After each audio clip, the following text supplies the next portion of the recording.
So if I hit go, yeah, you gotta press the go button. I don't know why yours came with a go button and mine didn't, but it seems weird. I got the super deluxe edition.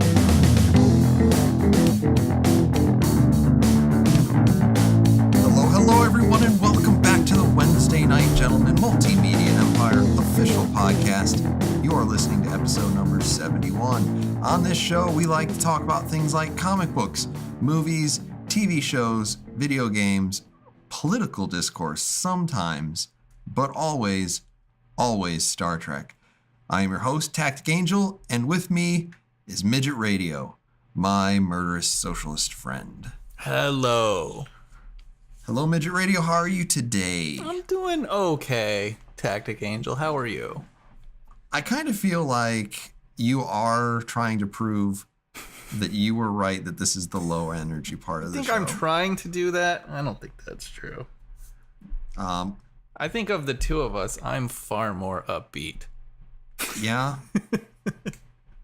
Yeah, I doubt it. Anyway, I'm doing pretty all right. Though I think we have to admit in full disclosure that we are recording this on the 12th. Yep. And of course, all of comic bookdom was given kind of a bit of sad news as we see the passing of the legend Stan Lee. Yeah. Probably, not even really probably, I don't even know who you would argue would even contend, other than Jack Kirby, the most influential person in all of comic books. Yeah. Yeah. And certainly has been a really positive, smiling face for 50, 60 years. Yeah, man. Huge ambassador to the nerds, to make more nerds so that eventually we could see some of our favorite characters on the big screen, on the small screen, and and a whole bunch of highly recyclable paper novels. Yeah, it's pretty sad, man. It's a pretty sad day. He's one of those celebrities too where like I think he was only old. Like he was always old as far back as I can remember, man. Like that's I remember that's because 30 years ago, God, when we were first becoming aware of comic books, he was already at any reasonable person's retirement age. Yeah. That's unbelievable. I remember his opening narrative voiceover in X-Men, Pride of the X-Men, the fucking like 80s era X-Men TV show pilot, which was pretty good. I feel like it gets a lot of shit, but it was actually, I like that. I like that episode. To his cameo in fucking Mallrats, like the second movie Kevin Smith ever made, and he has this really brief cameo in it, and it's fucking awesome. Even though I kind of hate that movie, but it's, I don't know. It's just sad, man. A lot of Stan Lee memories. And I'm going to miss the few. I'm going to miss. It's going to be sad. We're not going to see any more cameos from him. Yeah, unless Disney does something. Oh, really please. terrible. I hope. Please, no. Please, no. Well. God, I know. I mean, they would, but I don't want it. Yeah, I don't really want it either. I mean, several of my coworkers came over and were trying to console me because apparently they expected me to be like really ripped up about it. But I mean, I was sad. Yeah. But honestly, when his wife died and to see those two together, you knew that he was not going to superannuate her too much. Yeah. So hopefully they're bitches are murderers. Back together, and I don't know. I have to admit, probably, I don't even think it's probably because I can't name anything else that would even be in the same league. My favorite reality television show was Stan Lee's Who Wants to Be a Superhero. Yeah. It was just, I loved how like sneaky and underhanded and duplicitous and completely virtuous the trials were. Yeah. Right? I don't know. I never did watch that show. But I mean, in every case, like ignoring the first person who got eliminated because nobody noticed that Rodiat or something like that is traitor backwards. Just like whatever. Because the whole idea was that they would test you without you knowing that you were tested, and when they would test you, they would also tell you the test was about something it wasn't. That's cool. So, I mean, the first thing out of the gate, you see, hey, Stan comes on, he's wearing the shades, he's looking great. Greetings, superheroes. Our first challenge today is, as everyone knows, great superhero always has to have a secret identity. But if, trouble comes up, you have to be able to spring into action and to, change into your wonder suit and then go to fight evil. And we're going to be taking you out to the park. You need to look around the park, find a good place where you can hide and switch into your super duds. And then you have to run to the finish line. And you're like, okay, so this is a timed event. Sounds like a timed event, doesn't it? Yeah. It's not. There's only one way that these people could run, and along the way to get to the finish is a child, and the child is crying that she can't find her mother. The test is who's willing to sacrifice winning the event for helping the kid. Yeah, nice. So if you finish, then your time matters because that's what they told you, and that's kind of how they delineate the losers. Yeah. So did you hide and get changed? And then how long did it take you? Are kind of the loser statistics. Did you help the kid is actually the only one that mattered. Yeah. Because if you helped the kid, you'd never finish. And that was just beautiful. I love at one point they dropped them in a bite suit into a backyard with two big German shepherds, and the idea was you have to have this feat of strength. Yeah. You have to get to the back door of this house. And these two dogs are obviously going to try to mess you up. Yeah. That technically wasn't what they were measuring, because what they were measuring was how long you would try before you tapped out. Nice. And so I think it was a person who went by Monkey Girl, and she must have been 100 pounds soaking wet with pockets full of quarters. Just this tiny little thing. And she fought, must have been for minutes. Nice. Just to try to drag herself to the door. And you're just like, see, what that is you're not testing for strength. What you're testing there is their perseverance. Yeah. And they'd always tell you it was one thing and then it would be something else. It was always a head game, and it was always really clever. and what you got was always kind of this really beautiful exaltation of virtue in, honestly, kind of a genre that is completely without virtue. Oh yeah. Oh yeah. This is the pre-introduction.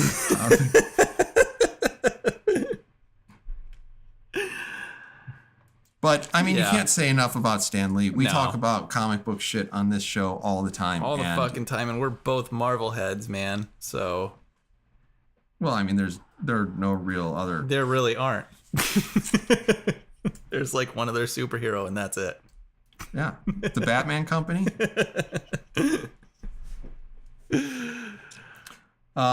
Anyway, we'll move on. Next thing we always talk about is drinking. Drinking. Midget Radio, I assume that you're drinking. I'm drinking the bullet. I love the bullet. Okay. I'm trying something new today. Oh. It is a, you will understand immediately when I tell you what it is, why I purchased it. It is called James E. Pepper 1776 Straight Rye Whiskey. Wow. Nice. And of course, since the largest type on the front is 1776, and there's even the join or die serpent on the back by Ben Franklin. I mean, how can you not? It's very patriotic, Tactic Angel, on a very patriotic day. That's awesome. Yeah. Is it good? I don't know. Let's try. This is distilled in Indiana. That's weird. Ooh.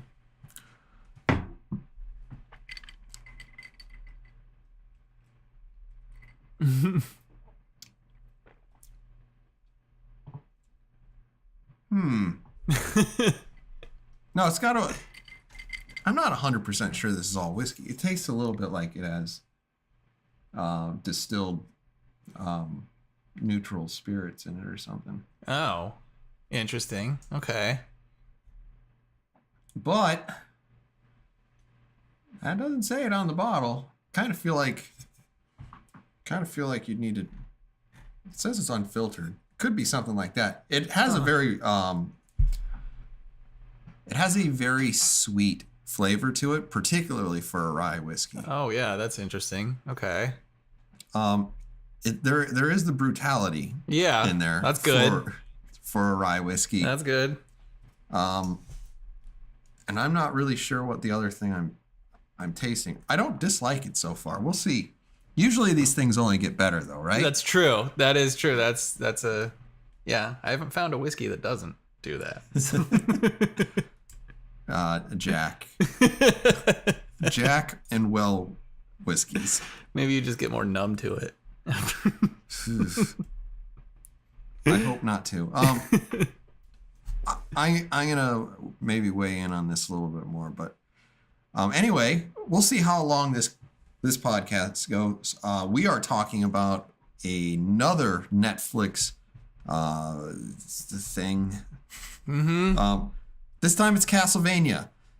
In the summer of 2017, Netflix released a TV show that had nothing at all to do with Marvel or comic book characters or anything like that. Not even robots, really.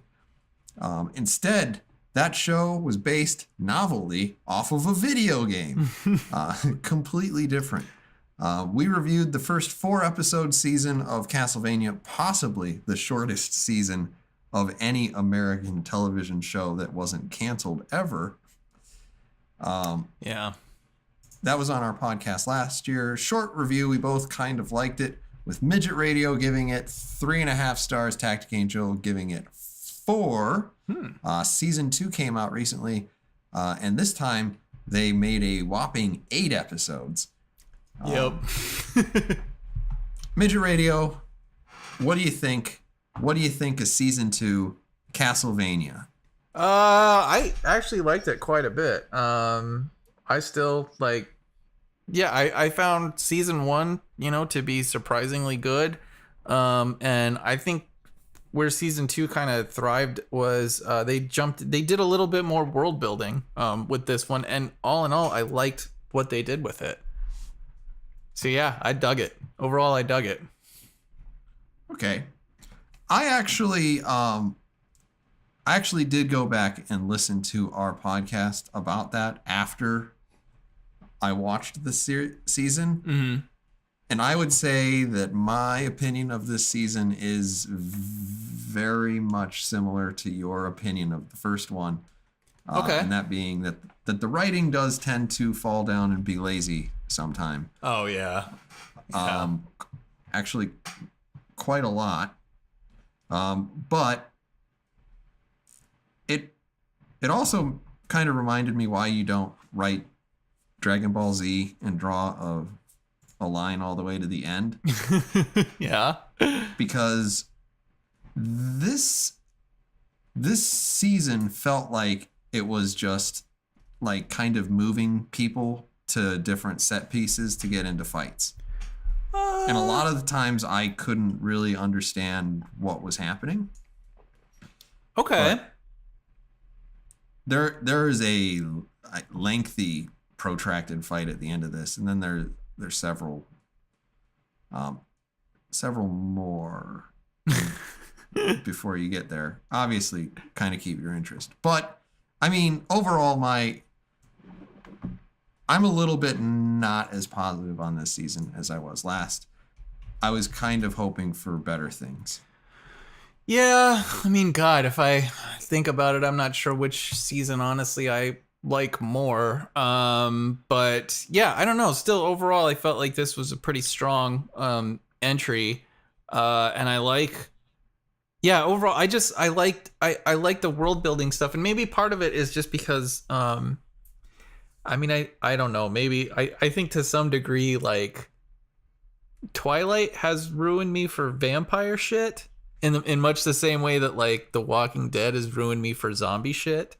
So automatically, if something is about vampires or zombies, I already really don't care, like, and really don't want to see it.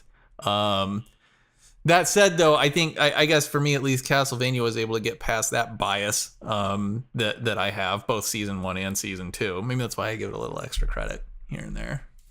Yeah, I mean, I have never really been all that interested in vampires. I'm not really sure why. A lot of people usually kind of fall into like this romantic feeling that like they're interesting and attractive, and it's probably just the immortality and the danger and whatever.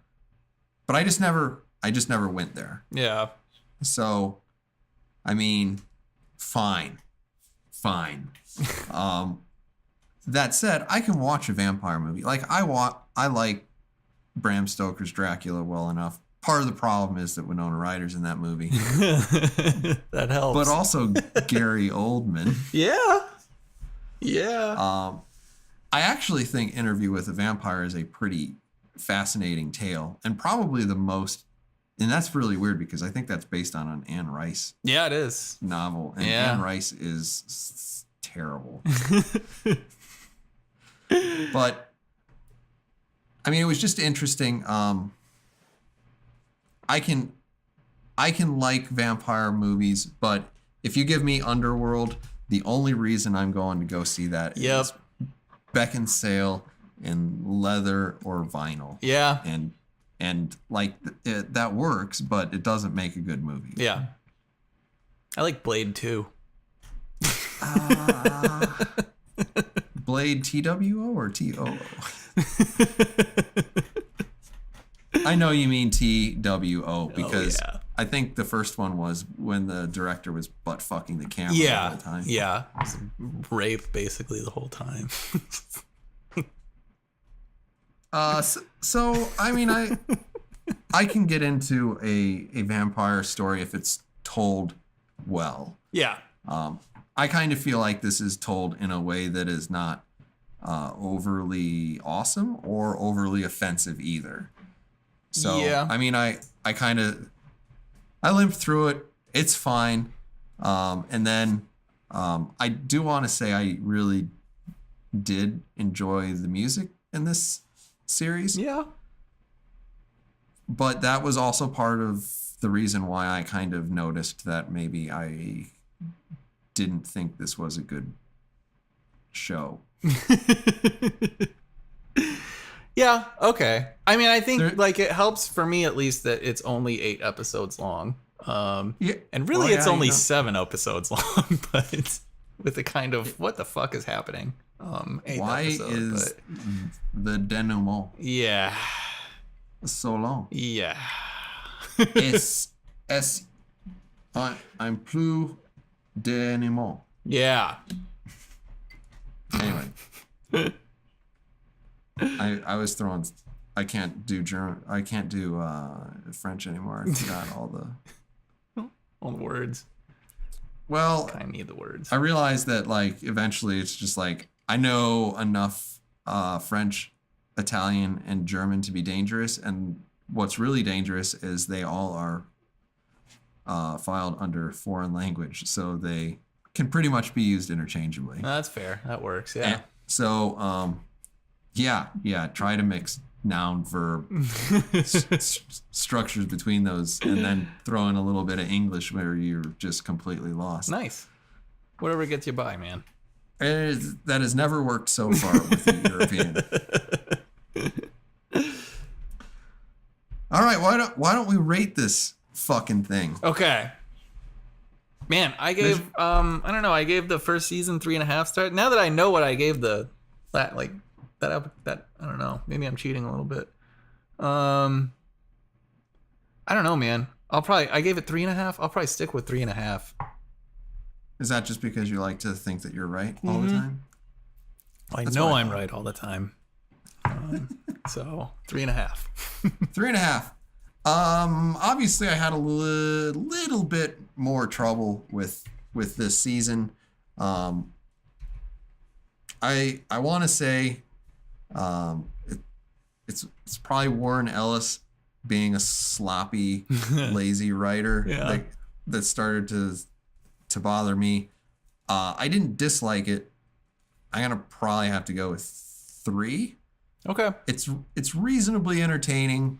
It's not long enough to really screw anything up, and at no point does a nun appear out of the backdrop and tell you that he's Alucard's mother. Yeah.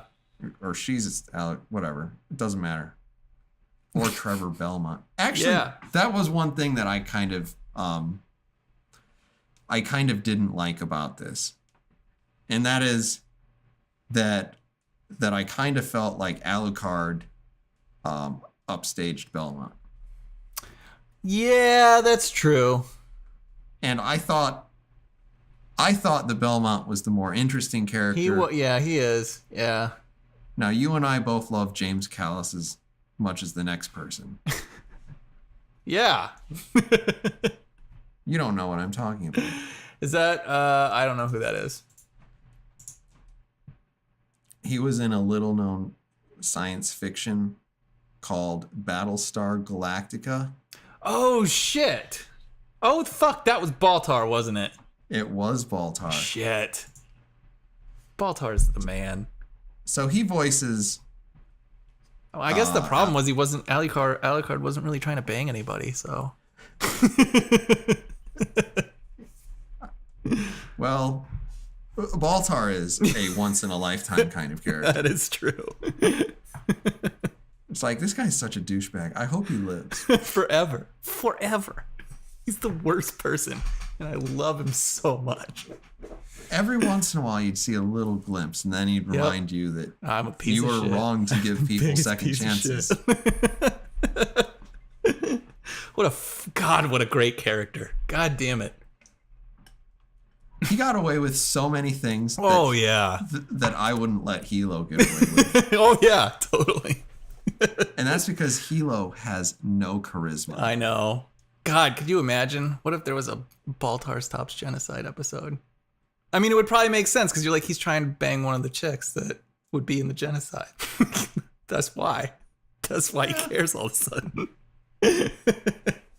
At least he would have a reason. Yeah, I get it. We're doing a really good job. Yeah, we are.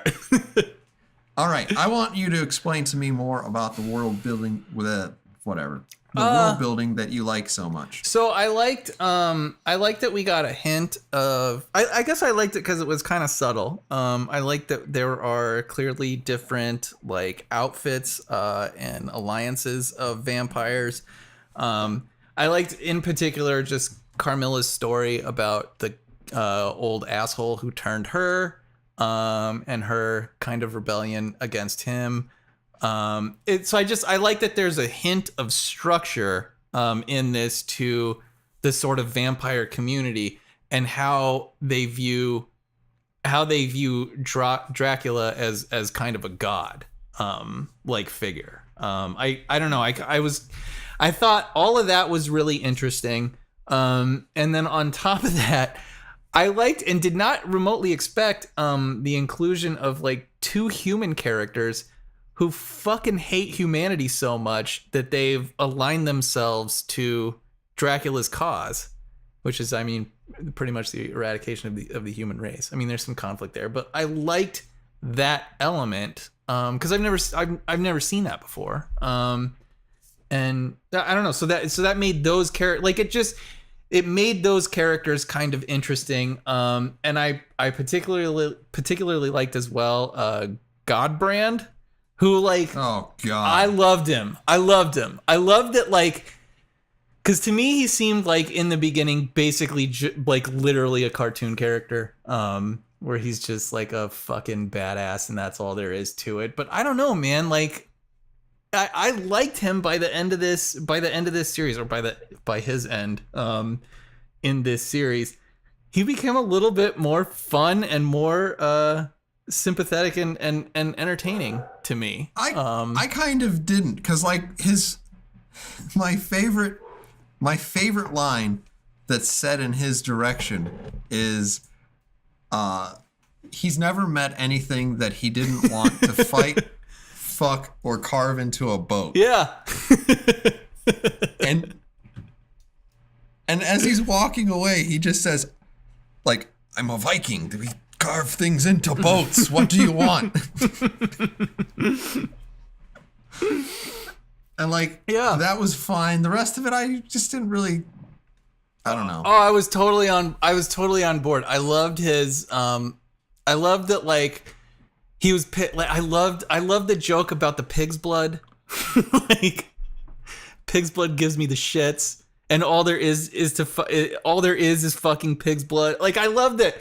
So we get like that flashback. It starts out as a flashback, and it's just Godbrand being a badass, fucking killing these humans that he's in pursuit of, which seemed kind of cheap to me in the beginning because it's not. But when they actually cut to the fact that he's just dreaming about what a badass he thinks, that totally worked for me. It just worked for me that the one flashback scene that we have of him is just actually a dream that he's having about himself. It's perfectly narcissistic. And then he wakes up and wants to fucking eat. After dreaming of what a god he is, he's presented with a fucking pig instead. Because fuck you, Godbrand, basically. And then uses that to go out to basically defy Dracula, go out to just any random fucking village and tear it apart and feast as he wants to, because he's a fucking vampire and he's better and superior to humans. I don't know, man. I liked all of that stuff. It probably helps that it's Peter Stormare as well, and he's just always kind of fun to listen to. But yeah, I liked him. I loved Godbrand. Yes. I can't follow you all the way there because I just didn't. I mean, that's fair. He's a fairly two-dimensional character, but man, did he! Goddamn, he got me on board. Okay. Did you like Carmilla? Kind of. I thought like a little bit. I liked where she was coming from, in a sense. Like, I liked the idea that right, she was turned by this old guy who just went crazy, and she's like, fuck this, I don't want to listen to this asshole anymore, and so she kills him. I'm like, okay, I can kind of get behind that, you know. I kind of feel like you very generously get behind women who murder people. Maybe. It is very attractive quality, but but I liked it, and I liked the conflict. I liked that she was seeing kind of the same thing happening with Dracula, which is, I mean, I think a pretty fair fucking conclusion to arrive at, that he was basically just crazy. Because he's not like that. I think honestly, Dracula's probably, I'm torn on him because I don't know. Let me put it this way. I like that Warren Ellis tried to make Dracula an interesting character. I'm not sure he succeeded. But yeah, you don't see, like, part of my issue with this is, like, it's not real apparent, like, how it is that you would fight a war between the living and the dead, particularly since, like, you have an advantage at night, and that advantage at night is substantial. However, it is not nearly as impressive as your disadvantage during the day. Yeah. And, like, to have an army laying siege to a city, that kind of feels hard to do. Yeah. And then at the same time, they seem so good, right? Like, when they are actually winning, like, Godbrand can go out and he can kill an entire village by himself. Yeah. It's like, why do you even have armies? Yeah. Why would you perpetrate this war as a war? Because you can move among people. You look a lot like them. Yeah. Why not just everybody have at it and just devour the populace from within? Yeah.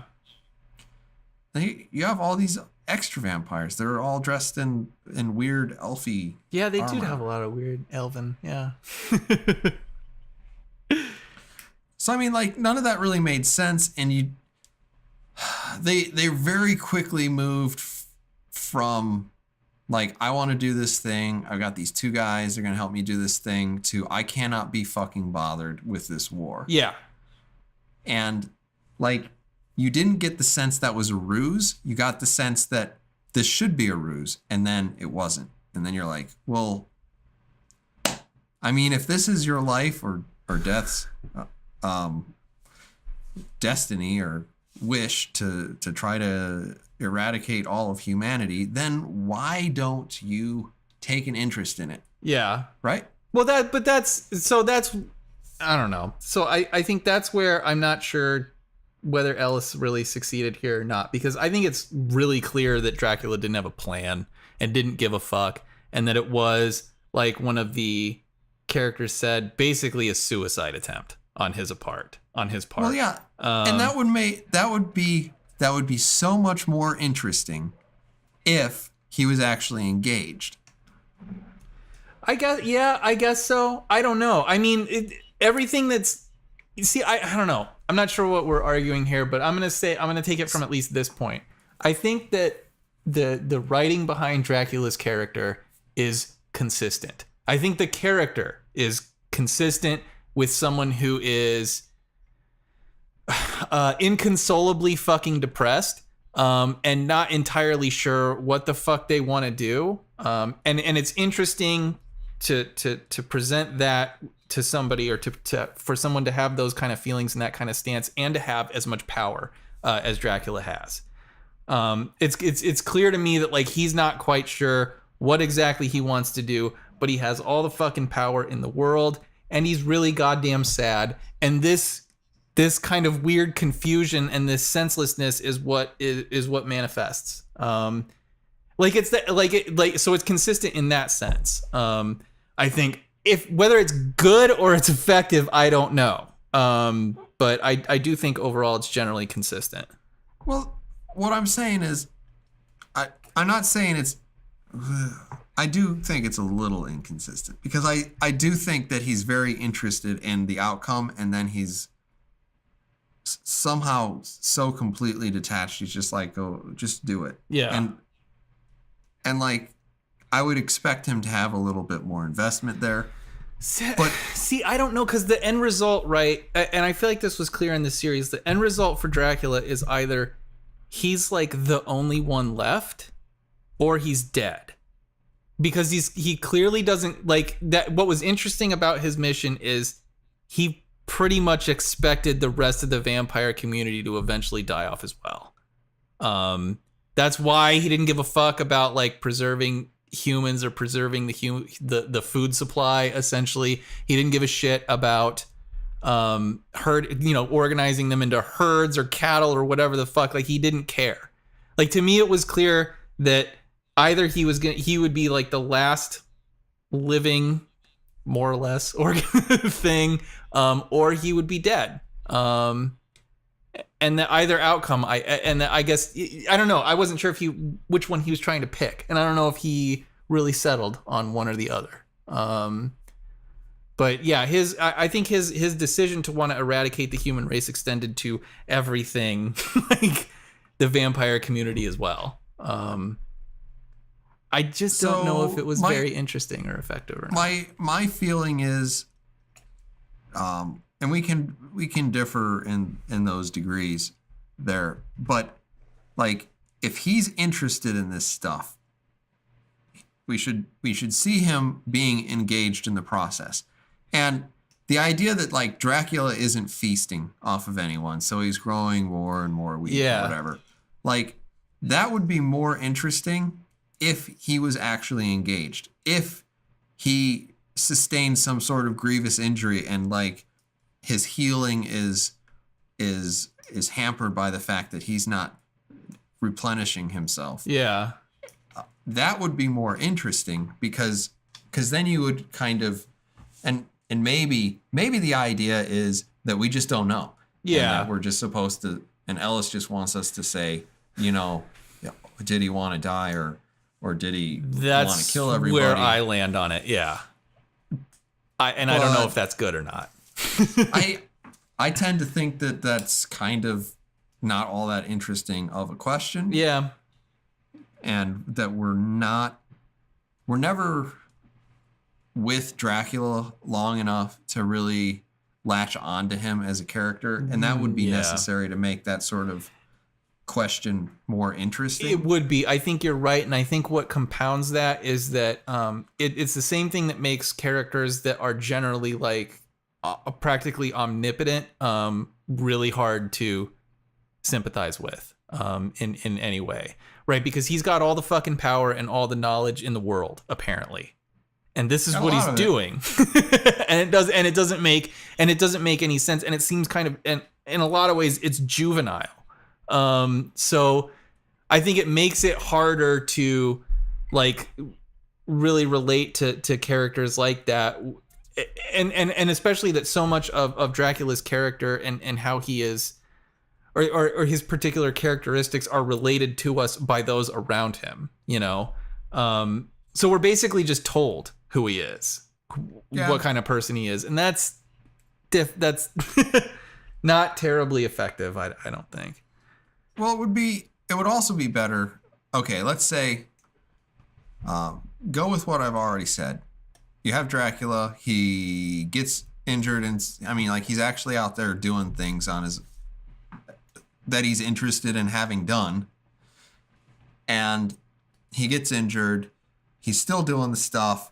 Goddard and Marissa are like, hey, killing all the humans is great and all, but what happens to us? Maybe even see one of them rebel or even begin to question his authority. And then like, it would be more interesting instead of just being like completely dispassionate and I'm going to go sit in my room. Yeah. Like show us one of these badass vampire on vampire fights. Let's see Dracula like lash out and not even be willing to entertain the question of his court, murders him. Yeah. That would have been certainly a more effective scene. I mean, I think see at least Carmilla for sure rebel against him. Goddard's definitely moving in that direction. And Goddard's moving in that direction. Yeah. But like you could have a fun Goddard versus Dracula sort of scene. And Goddard could realize he's maybe not as badass as he thinks he is, instead of kind of the shitty death that they gave him. Yeah. And it was a death that didn't make a whole ton of sense. Because that's where I think actually Warren Ellis did, this is my impression, that he did a pretty good job in this season of world building, and by that I mean specifically creating some of these characters and some of these power dynamics that are sort of interesting to think about, like that are at least ripe with potential. I like the idea that there are two humans that have align themselves with Dracula for whatever reason. Because it's interesting to me that there are two humans that sympathize with Dracula, but themselves aren't vampires. Like didn't seem to want to be turned or anything like that. You know, like they hate the human race, but they didn't want to abandon their own humanity, which is kind of interesting. Like that seems like territory that's ripe for exploration, which is cool. I like the power struggle and the duplicitousness that a character like Carmilla can represent for the entire vampire community. At least it makes it feel like it's not a monolithic community, which is nice, and something that I haven't really seen before. So all of that stuff, all of that stuff is interesting. Where I think particularly Ellis falls into some lazy traps is the is the really basic stuff, like a human being that took out Godbrand. You're like, right, he's a vampire, right? Like he's supposed to be able to like I don't understand. This just feels like kind of a cheap the Forge Master. Death. Yeah. I did actually like the Forge Master stuff too. That was just kind of cool. Because I've never seen necromancy done with a fucking sledgehammer, but I wasn't all the way there, and I think part of it is that one of the characters he's the one who's doing it for love. Which one? Wait, was that Which do you mean? The pet one? The one who like was in love with pets? Yeah. Yeah. Yes. I guess I could see that. Yeah. Whose backstory we get a little bit of. He was a slave and he just wanted to learn how to better serve his master, and his master was drunk and evil and he beat him. Oh, yeah. And like that's all well and good. Yeah. Right? But he seems to be of the mind that at the end of this there is going to be some sort of coddling relationship between vampires and humans. Yeah. And it's being fairly explicitly explained to him that no such agreement is going to exist.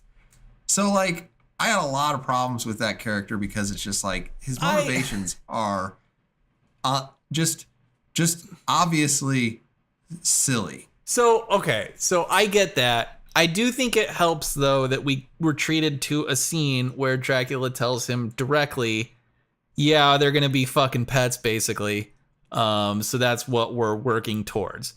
That's fair enough. That's fair enough for me, because I think the character was at least portrayed as, honestly, like, at least with his relationship to Dracula, kind of a puppy dog himself.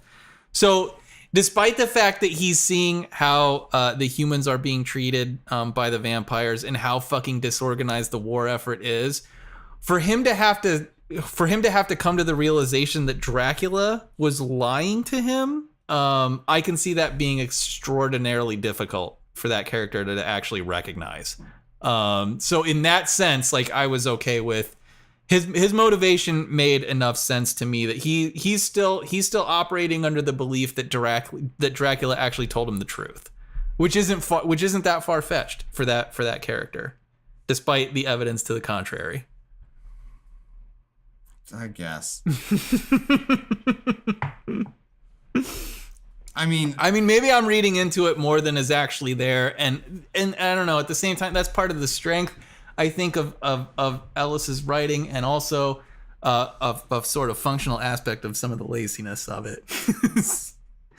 You do have to fill in the blanks a bit here, and it's really frustrating when the blanks start to feel, I don't know, cheap. Well, I mean, filling in the blanks is in some ways not that far off of plot holes. Yeah, and it's not. Yeah, it's true. It's a fine line.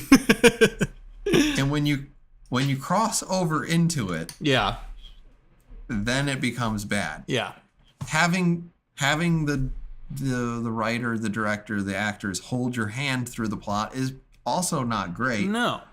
But you want to be able to make those reasonable assertion. God damn it. I don't know why I just thought of this, but those fucking people who always complain in The Dark Knight Rises that the most unfathomable thing in the entire movie is that, like, Batman shows up on the island. It's like, how did he get there? Right? Like, did he have a boat? Know. Like, did he get a boat or was it a plane? I don't know. You know, the Far East to the United States, I can forgive. But from the United States across the river? I mean, they had police there, right? Like, come on, there are no bridges. No bridges. Did he sneak? Is he good at sneaking? God. So anyway. I know. I feel like we should do an episode about The Dark Knight Rises. But oh, sure, yeah. We've certainly complained about other things. Yeah. So, I mean, I look at that and I see more like this doesn't make a lot of sense for that character. I'm not sure I have a lot to say about Isaac, who's the other one. He doesn't like people. Yeah, Fine. and that's it. Yeah. Really, really fascinating character there. But yeah. Whatever. Yeah. I want to kill people. Yeah. Because I want to kill people. Yeah. People are mean to me. Everybody needs to die. Great, yeah, fine, and that's whatever. it. Yeah. So I feel like there too. I mean, a character I think with potential, but none of it is explored. So you're kind of forced to try to fill in the blank there a little bit. And it's still compelling to me. Like, you can have a misanthrope like fucking me, but I don't know that I would align myself with Dracula's cause, right? Because that seems a little extreme. But so for characters that would do that, I mean, quite a bit extreme. I mean, right? You would want to have something beyond, like, you know, this guy said I was a dick, and so I'm like, I need to kill the whole human race. Uh-huh.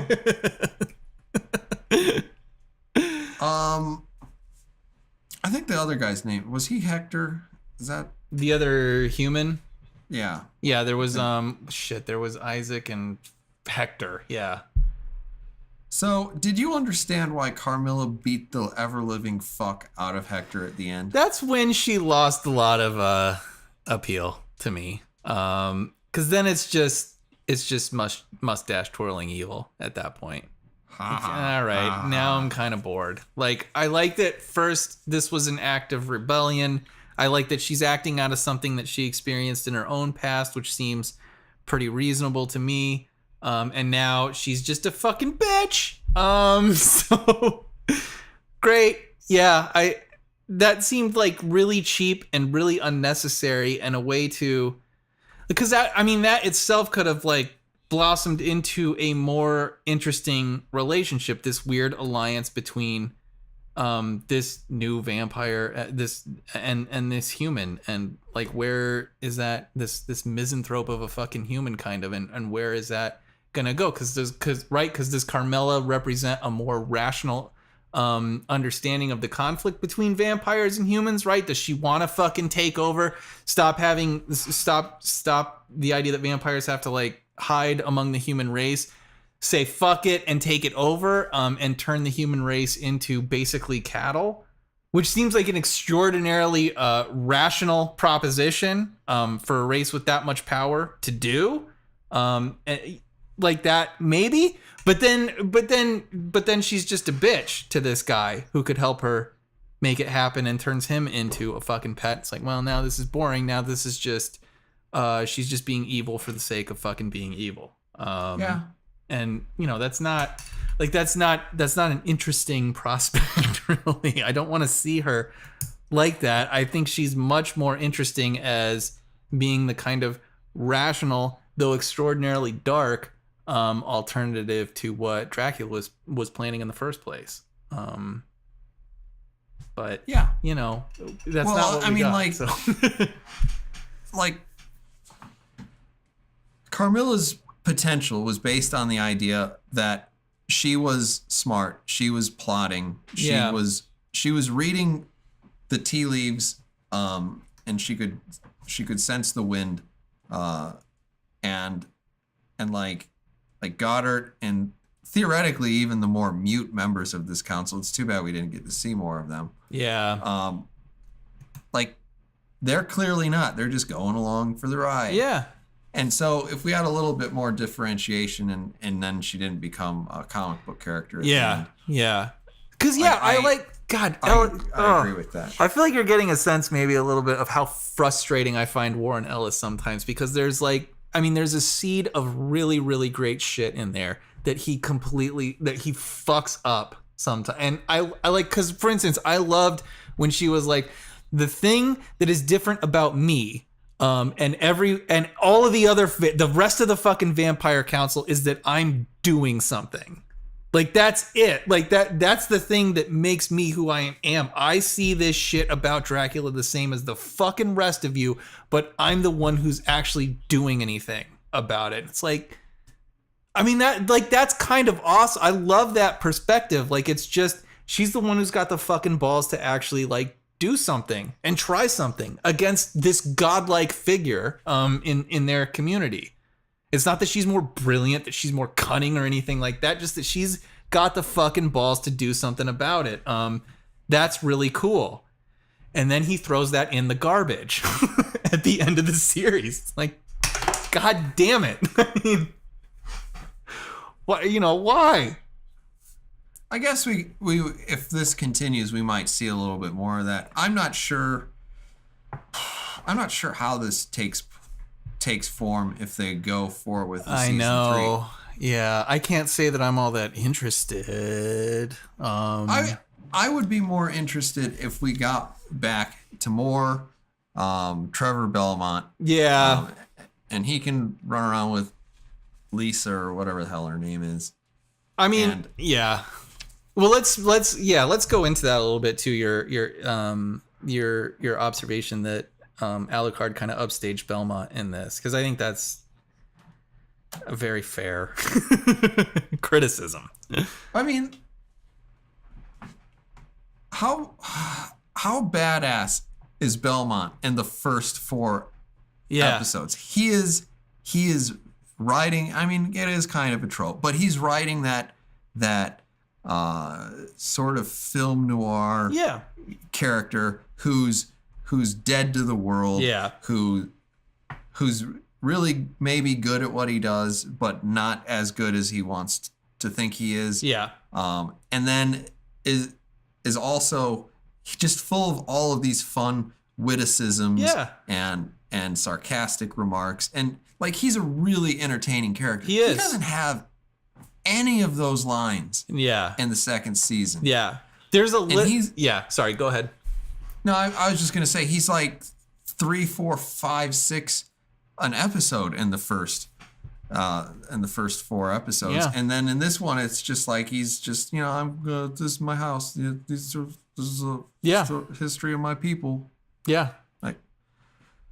It's true. It very much becomes like Alucard more or less essentially becomes the protagonist in this season, and it is.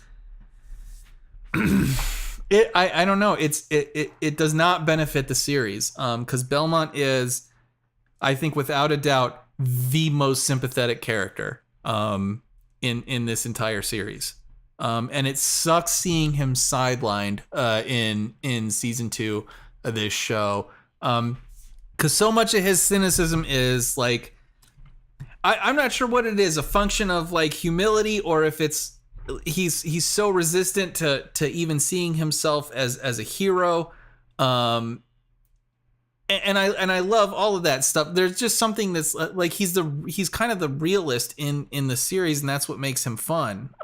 That's part of what makes him fun, and he's the cynic, which is always fun. And yeah, it sucks. Kind of, this is Alucard really coming to terms, I guess, with what he has to do to deal with his father, and Alucard kind of shitting on Belmont more than even Belmont shitting on Alucard, which is kind of also upsetting a little bit. I mean, there were some overtures. I liked certain aspects of their relationship. I like that it was a like, fuck you, nah, fuck you too, kind of friendship between them, but and it was kind of nice in the longest denouement in history. Yeah. The way that they're like, before you broke the castle, I didn't break the castle. Yeah, you kind of did. So we agree that yeah. I mean, that was pretty good. Yeah, and that was like the only thing we really got out of that relationship. That was like clever and cute. Made me smile. Otherwise, there is the fuck you too. Yeah, and that's fine, but it wasn't done in an extremely interesting way, and there's not a lot of payoffs there. No, there's not. Yeah, there's not really. Yeah, I don't know. In a lot of ways, I think Trevor was sort of relegated. He was like, he was almost more like comic relief in this season than a driving force or a driving energy, which I mean can be hard to. I mean, that kind of character can be hard to write. Ellis has done it before. I mean, I would argue that Transmetropolitan and Spider Jerusalem were essentially that kind of character who is extraordinarily cynical, but at the same time, like driven to do the right thing. But you didn't really get that in this season from Belmont. He was just a function of, I don't know. He was just a function of the group dynamic. And not much more than that, which was sad. I don't know, though. The group dynamic on this is way too much like a rock band, and like he's playing drums or bass. He's playing bass. and like he's playing bass. So Alucard is on lead, and that bitch is the drummer. But yeah, Sifa, whatever. Yeah. Maybe she's playing rhythm. She's the drummer. She's driving all the she's even got more lines than even Trevor feels like he has. I didn't like sit there and tally it out. Though if we were to go back and look at the Tactic Angel ratio, there are lots of scenes where 3 or more people are talking. Holy shit. In this show. I mean, the world's abuzz with that. Yeah. Gotta have 3 people. 2 is bad. And then the midget radio rules apparently does not apply to police procedurals. It really doesn't. We have 25 characters and we have 50 lines, so I guess everybody gets 2 lines apiece. Good on you with the math. You were never that good at math. I was terrible. But I mean, I do want to see them make a 3rd season. Yeah. Because I mean, they haven't shit the bed so bad that no, I don't know how they recover from it. No. Sort of. What were you, 3 stars on this, or? I was 3. Yeah. I enjoyed kind of, but like specifically the point where I realized that I was maybe just liking it due to the fan service was they start the fight in Dracula's castle. Yeah. And they start playing Bloody Tears, a really pretty well orchestrated rendition of Bloody Tears, which is one of the 2 or 3 most famous sort of Castlevania themes. Okay. Cool. And I was like, ooh, we're wigging out on the music. And then I'm like, if I'm getting excited about the music, then that must mean that I wasn't all that into the rest of it. Yeah. Because the music's just supposed to be there in service of sort of the emotionality. It's not supposed to be drawing my attention away from it. Right. Remember like video games? Yeah. Like when you watch The Dark Knight, you get all the way through The Dark Knight and it's just like very little of it is specifically memorable. Yeah. Right? Oh yeah. But the Han, that's Inception. But I the know, Hans Zimmer, but it's the most iconic of Hans Zimmer. Fucking. Oh shit! This is awesome. Actually, I love that soundtrack. It's fucking awesome. I mean, it is. It's awesome, but you know, it's not specifically that, but like, there are a couple of really nice subtle themes in that, and particularly the way that they build through. I don't remember the series of numbers, but the actual musical piece on the soundtrack is called 526-491 or whatever it is. okay. And it's when he's walking in, and then he sees his father, and his father dies, and spoiler alert. Oops. Whatever. If you haven't seen it, fuck you. That's a great movie. Yeah. And then he opens the safe, and it's the whole emotional build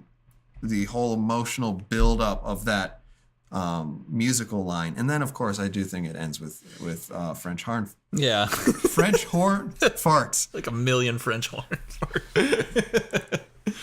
But like the subtlety and the beauty of that build up, and how it lends to the emotionality of, you know, like what's in the safe. Oh my gosh. Yeah. Of all the things, you see the last will and testament, then you see the pinwheel, and you're just like, fuck, I think I just felt something.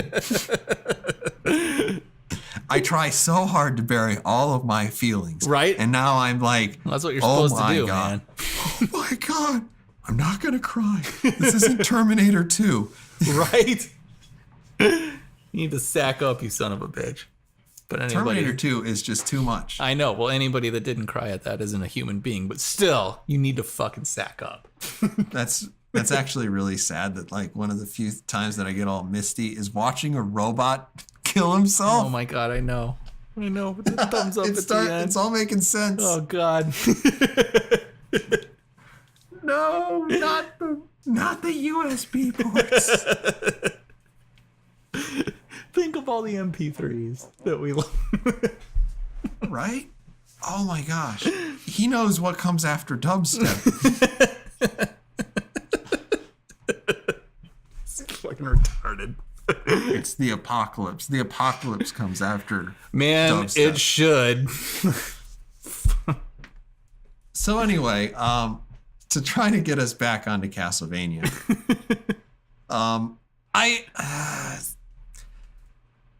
I do want them to maybe make a third season, and I do want them to leave Alucard sitting in that fucking castle No crying. shit. Yeah. Yeah. And then it can be the adventures of Plucky Bitch Yep. and Sarcastic Asshole. Yeah. And I don't know. That's it. That's kind of where I would want it to go. And to kind of, if Alucard's even in it, he's a background character until they're like, holy shit, we need reinforcements. Yeah. Well, God, yeah. I mean, yeah. At this point, like, it's hard. Like, I'd certainly prefer if it does continue and they make a third season, which seems essentially guaranteed at this point. I would prefer it just move into kind of episodic, The Adventures of Belmont and Magic Bitch. You know that it's not. It won't. Like, see that because especially because it's Netflix. Like, there's going to be a season-long fucking bullshit thing that we have to deal with that doesn't have to do with Dracula, and it's gonna suck. God damn. Tactic Angel, you piece of shit. I don't want to be the pessimist because I'm never the pessimist. Now, this is one of the things, and I argue with my brother about this all the time. He complains constantly that the problem with Star Trek, and there we go. Oh, I'm already up. The problem with Star Trek is its episodic nature, right? Well, that's ridiculous. Because it's like, well, you usually get to the status quo at the end. It's like, well, yeah. That's like all TV. Fuck. First of all, that's all TV up to that point. Yeah. And to pretend like there aren't like storylines that work their way through there is to ignore the larger picture. Yeah. Granted, the Romulan storylines don't go as far as they could. No. But then again, that's what you would think that the movies would have done instead of what they did. Well, yeah. But I mean, there's too much serialization out there now, and it's like everything you have to watch every episode. Yeah, it has to be a 13 fucking hour movie, and there's a 13-hour movie is watching the entire trilogy twice. And it's not that serialization is the problem. It's that now it's like it's necessary. It's it's expected, and every show has to fucking follow that format. That's what's bad. It's become a formula. And now all of these shows are in service to an extraordinarily basic fucking formula. That's the problematic aspect of it. It's not only that, but it is legitimately hard to write a story that has a beginning, middle, and an end. Yeah. And it takes place 13 over 13 or 26 fucking hours. Yeah, Jesus Christ. Ugh. Yeah. And like there are not enough writers who can consistently do that to staff 5 shows, let alone there the number aren't. that we have. There aren't. It's a generally like rare occurrence when it works really well, like in shows like Battlestar Galactica. But yeah, I don't know. It's to me, it's this allegiance to formula. But and before, even BSG had lots of throwaway episodes. They did. They still managed to insert like those one-offs here and there, which were usually pretty good, actually. But and even like the 2 or 3 part arcs, you would have an arc, and it would be done, and then there'd be the bigger arc, that was going on. And that might have been the season arc. Yeah. And then there was the big arc, which was we got to get to Earth. Yeah. See, like that's a perfect. I feel like that's just a perfect example of a show that like didn't necessarily have to follow this fucking formula. Whereas like, and Netflix has demonstrated this time and time again. There is a formula that writer's room is trying to adhere to. I mean, they show up on day one with like, what's our big story? Who's our big fucking villain? And how do we build to it? Like, they start in that fucking box. And that's part of the issue because apparently like that's what's expected. And I don't even think that's really what's expected anymore. I think generally audiences just want to see good television. And that's the only fucking thing that they're worried about. That's the only thing they concern themselves with. I think that a lot of times they're also counting on if we can get people hooked on these characters and we can get them hooked on the idea they have to see every episode. Yeah. Then they have to watch. Yeah. Like they have to come back for their fix because if they miss one, they're going to be all twitchy and they're not going to know what happened the next episode. Yeah. And I don't know. It's a way of kind of holding people hostage. It's the definition of fucking formula. I mean, I would like to talk to somebody sometime who only watches around a third of the Marvel movies and ask them what the hell is going on in Infinity War. I just go like when my friends want to go and I don't really have anything else to do. So I like the guy with the shield. I like Thor. I'm pretty sure Chris Hemsworth gonna take his shirt off. So like that's fair. But yeah, I don't know. But I mean, like, if you watched Civil War without the pretense of any of the movies that came before it, there's no fucking way. Yeah. What do you get out of it? There's no fucking way you give a shit about that movie. I mean, maybe you're possible. Like, it really seems like well Cap and Iron Man were friends at one point and now they're not friends. And that's kind of sad, but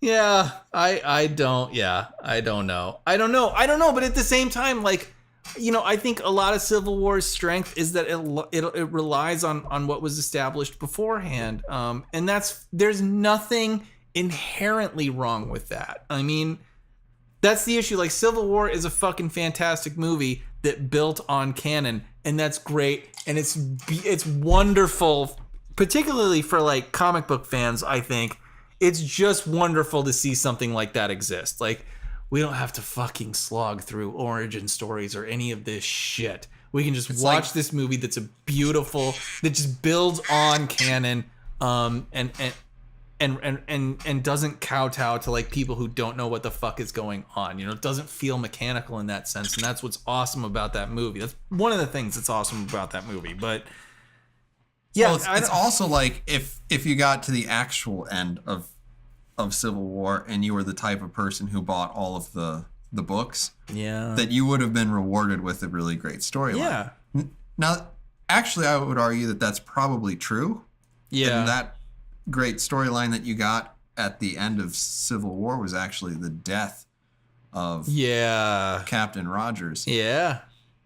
And that was a fascinating little arc to go on. Yeah. It was a great character moment for people like Tony, who I love. Yeah. And all the way down to even the Punisher. Yeah. And it's such a fantastic conflict. God damn, we're already getting way off the rails, but it's such a great conflict too. It's a perfect conflict that I think Marvel just chanced upon. Registration versus fuck you, I won't do what you tell me. Rage Against the Machine style, fucking Captain America. It's a beautiful, it's a beautiful sort of cross section of two of the pillars of like American society. Yeah, because we exist by the rule of law. That is. You are taking this further off the rails than even I was, but still, I just want to point that out. That is order. And then on the other hand, you have the anti-registration, and that's liberty. And fuck yeah. Liberty and order and democracy have only the most tenuous relationships with one another. Yeah. And so it's just lovely. And I actually really do like that, even though I kind of was interested to see if they would have the balls to actually kill Captain Rogers at the end of it. No. I kind of would have been really interested to see if they did it. Yeah. Because like that might have said something, and then I think that they actually made a wholly original story that was at least vaguely based on the same concepts. Yeah, I think like but that also ended really, really well. God, I do not want to get off the rails. I think it's too bad, man. We're like, I mean, part of the reason Civil War is so good is that it is building off of the MCU established films, and is so fucking flawlessly in line with the character that has been established through the Captain America films, and then and very, very much in line with Robert Downey Jr.'s Iron Man. It honors those interpretations in particular of those characters, which is part of why it's so great. Anyway, this is about Castlevania. Castlevania. Is it any wonder that the same week that Castlevania, the TV show, comes out, that you start seeing an inordinate number of commercials for the remaster on PS4 of Symphony of the Night? Yeah. Of Blood or whatever. Yeah. I have been actually meaning to get those, but I'm waiting for a discount. So. I'm not sure if I want to do it, but at the same time, I kind of do. Yeah. Do you remember so I kind of liked, I mean, it was such a stupid fucking video game nerd nod, but I do kind of like when Belmont got the chain whip.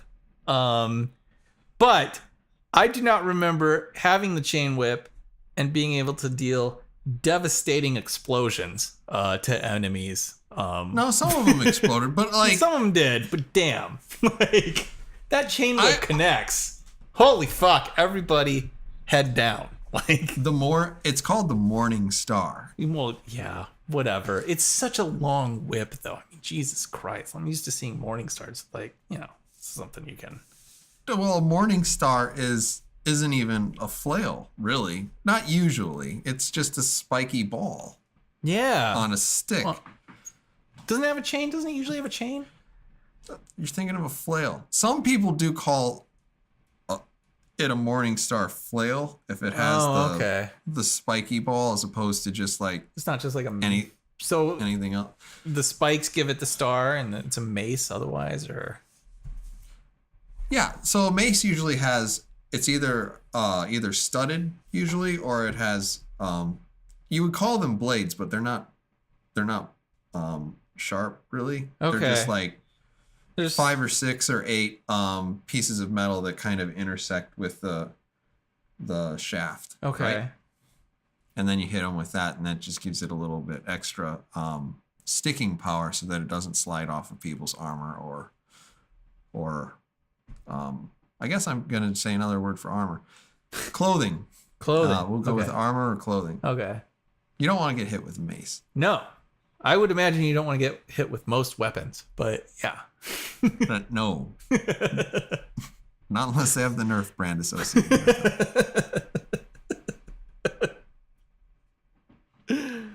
So anywho, yeah, I was a little bit worried about the appearance of the Morning Star, because if he's running around with that, that's kind of like playing Doom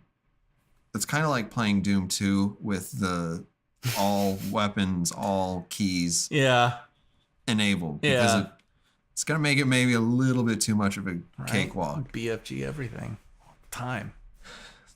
And if you run out of ammo, you just IDKFA all over again. Yeah. It's fucking weird that I remember that. I know. Well, if you're already IDDQD'd, who cares really? You just walk through it. Like anyway. That's true. You might as well just run around and chainsaw everybody.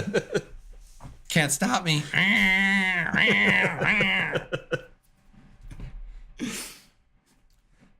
God, I kind of wish they would make a Doom comic book like this. That would be fun. Fuck yeah, that'd be awesome.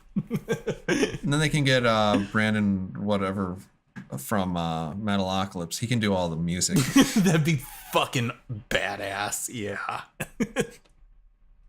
Each episode's 30 minutes long, and it's just nothing but like skull rending metal. God, I want to go play Doom 2. Yeah, Doom a lot of muted gallop rhythms. Fucking do it. Yeah.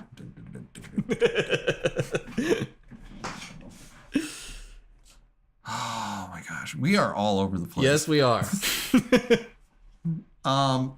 Midget Raider, do you want to say anything else about Castlevania? No, I mean, other than, overall, my overall impression remains, I'm surprised that this is pretty decent overall. Like, I mean, is there a better video game adaptation? Jesus Christ. Castlevania is always a video game that I have enjoyed conceptually more than I've enjoyed in actuality. Yeah, I'm kind of the same on that. Yeah, because I kind of usually get to a point where it just kicks the ever living shit out of me. Right, it's a side scroller, it's fun, and then it's too fucking hard. But and it's like, I like the music. Yeah, game over. Yeah, fuck you.